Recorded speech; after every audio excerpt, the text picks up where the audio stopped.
رشوت کے مال پر زکوٰۃ کا کیا حکم ہے؟ چنانچہ شریعت کے اندر اولاً رشوت کا لینا اور رشوت کا دینا یہ دونوں ہی ناجائز اور حرام قرار دیا گیا ہے۔ نبی اکرم صلی اللہ علیہ وسلم نے فرمایا دونوں جہنم میں جائیں گے، اور جہنم کا عذاب برداشت کرنا یہ انسان کے بس میں ممکن نہیں ہوگا۔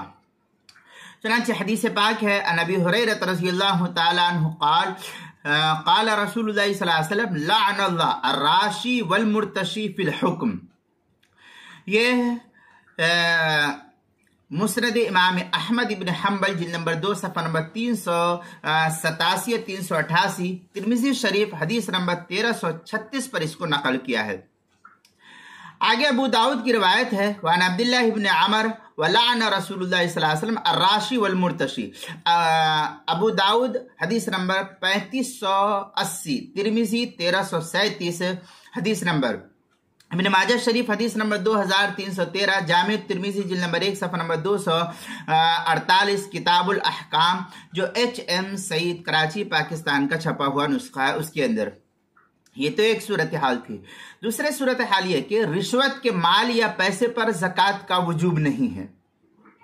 اگر یہ معلوم ہے کہ رشوت کی رقم کس سے لی ہے تو اس کو یا اس کے وارثوں کو واپس کر دینا چاہیے، اور اگر معلوم نہیں تو ثواب کی نیت کے بغیر سارا مال کو غریب مسکین کو صدقہ کر دینا چاہیے، ورنہ یہ شخص گنہگار ہوگا اور آخرت میں یہ شخص اللہ کی طرف سے سخت عذاب کا مستحق ہوگا۔